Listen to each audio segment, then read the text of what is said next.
Hi friends, welcome to Vaishnavi's vlog. ഇന്നൊരു cooking video ആണ് ചെയ്യുന്നത്. ഉരുളൻകിഴങ്ങ് മെഴുക്ക് വരട്ടിയാണ് ഉണ്ടാക്കാൻ പോകുന്നത്. അപ്പം എങ്ങനെയാ ഉരുളൻകിഴങ്ങ് മെഴുക്ക് വരട്ടി? Hi friends, welcome to Vaishnavi's vlog. ഇന്ന് ഞാൻ വന്നിരിക്കുന്നത് ഒരു കുക്കിംഗ് വീഡിയോ ആയിട്ടാണ്. ഉരുളൻകിഴങ്ങ് മെഴുക്ക് വരട്ടിയാണ് ഇന്ന് ഉണ്ടാക്കാൻ പോണത്. അതിനായി ഒരു കടായി അടപ്പത്ത് വെച്ചിട്ടുണ്ട്. 3 ടേബിൾ സ്പൂൺ വെളിച്ചെണ്ണ ഒഴിച്ച് കടുകിട്ട് പൊട്ടിച്ചിട്ടുണ്ട്. അതിലേക്ക് ഒരു വലിയ സബോള കുനുകുന അരിഞ്ഞ് ചേർത്തിട്ടുണ്ട്. ചെറിയ സബോളയാണെങ്കിൽ 2 എണ്ണം ചേർത്താൽ മതിയാകും. എന്നിട്ട് ഇളക്കി യോജിപ്പിക്കുക. ഒരു മീഡിയം വലിപ്പത്തിലുള്ള 3 ഉരുളൻകിഴങ്ങുകളാണ് ഞാൻ ഇതിനു വേണ്ടി മാറ്റി വെച്ചിട്ടുള്ളത്. അത് നന്നാക്കി തൊലിയൊക്കെ കളഞ്ഞ് ക്യൂബ് പോലത്തെ കഷ്ണങ്ങളാക്കി നുറുക്കി കഴുകി മാറ്റി വെച്ചിട്ടുണ്ട്. ഇതിലേക്ക് ഒരു 5-6 അല്ലി വെളുത്തുള്ളി ഞാൻ ചേർത്ത് കൊടുക്കുകയാണ്. അതും കൂടെ ചേർത്ത് നല്ല രീതിയിൽ ഇളക്കി യോജിപ്പിക്കുക. ഒരു 2-3 മിനിറ്റ് സമയമെടുക്കും ഇതൊരു ബ്രൗൺ കളറാവാൻ. ഇതിൽ ബ്രൗൺ കളറായിട്ടാണ് നമ്മൾ ഉരുളൻകിഴങ്ങ് ഇതിലേക്ക് ആഡ് ചെയ്ത് കൊടുക്കുന്നത്. അതുവരെ വഴറ്റി യോജിപ്പിക്കുക. ഇപ്പോൾ ഒരു 2-3 മിനിറ്റ് ആയിട്ടുണ്ട്. ബ്രൗൺ കളറായിട്ടുണ്ട്.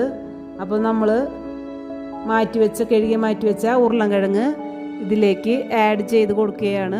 ഇനി നല്ല രീതിയിൽ ഇളക്കി യോജിപ്പിക്കുക. ഇതൊരു സിമ്പിൾ റെസിപ്പിയാണ്. ഇതിന് അധികം ഇൻഗ്രീഡിയൻസിൻ്റെ ഒന്നും ആവശ്യമില്ല.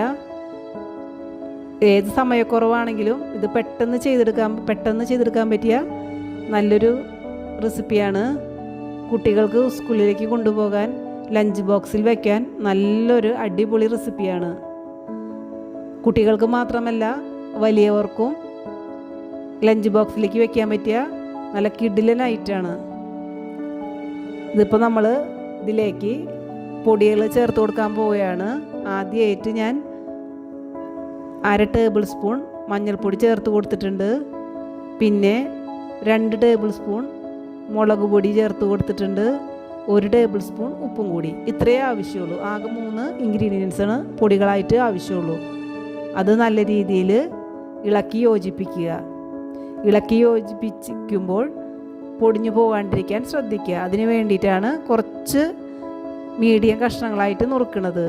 കഷ്ണം ഇതുപോലെ ക്യൂബ് അല്ലെങ്കിൽ ചതുരൻ കഷ്ണത്തിലായാലും നമുക്ക് നുറുക്കിയെടുക്കാം. അത് ഓരോരുത്തരുടെ ഇഷ്ടത്തിന് നമുക്ക് നുറുക്കിയെടുക്കാം. ഞാനിപ്പോൾ ഇവിടെ ക്യൂബ് കഷ്ണങ്ങളായിട്ടാണ് നുറുക്കിയെടുത്തിട്ടുള്ളത്. ഇതിലിനി പ്രത്യേകിച്ച് വെള്ളമൊന്നും ചേർക്കേണ്ട ആവശ്യമില്ല. ഇപ്പോൾ നമ്മളൊരു മീഡിയം ഫ്ലെയിമിലാണ് ഇത് ഇരിക്കുന്നത്. അത് ചേർത്ത് ഇളക്കി കൊടുക്കുക. ഇനി നമ്മൾ ലിഡ് വെച്ച് മൂടാണ്. ഇനി തീ ഒരു ലോ ഇതിലേക്ക് മാറ്റിയിട്ടുണ്ട്, ഫ്ലെയിമിലേക്ക് മാറ്റിയിട്ടുണ്ട്. നമുക്കിതൊരു കുക്കായി കിട്ടാൻ 7 മിനിറ്റേ ആവശ്യമുള്ളൂ. അത്ര അധികം നേരമൊന്നും വേണ്ട. ലോ ഫ്ലെയിമിൽ 7 മിനിറ്റേ വേണ്ടൂ.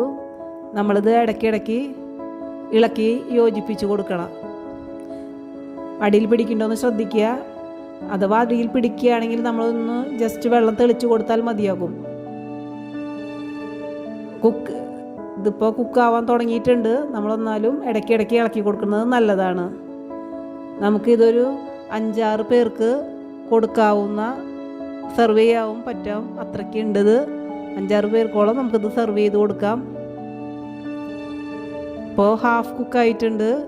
ആ വെളുത്തുള്ളിയുടെയും സബോളയുടെയും വെളിച്ചെണ്ണയുടെ ഒക്കെ മണം ലിഡ് തുറന്നപ്പോൾ ഇങ്ങനെ പരന്നിട്ടുണ്ട്. നല്ല അടിപൊളി മണമാണ്. നമ്മളൊന്നും കൂടെ കുക്കാക്കാൻ വേണ്ടിയിട്ട് ഇളക്കി കൊടുത്ത് മൂടി വയ്ക്കുകയാണ്.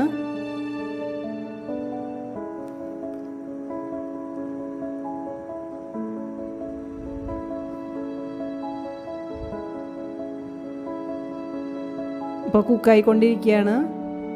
ഒന്നും കൂടെ തുറന്നു നോക്കി. ഇപ്പോൾ കുക്കായിട്ടുണ്ട്. ഇനി നമുക്ക് ഇത് ചൂടാറിയിട്ട് ഒരു ഡിഷിലേക്ക് പകർത്താം. നിങ്ങൾക്ക് ഈ വീഡിയോ ഇഷ്ടപ്പെട്ടാൽ സബ്സ്ക്രൈബ് ചെയ്യാത്തവരാണെങ്കിൽ സബ്സ്ക്രൈബ് ചെയ്യുക. ലൈക്കും കമൻറ്റും ഷെയറും ചെയ്യുക. ഇനി അടുത്ത വീഡിയോയുമായിട്ട് ഞാൻ വീണ്ടും വരാം. ഡിഷിലേക്ക് പകർത്തിയിട്ടുണ്ട് കേട്ടോ. അപ്പോൾ ബൈ.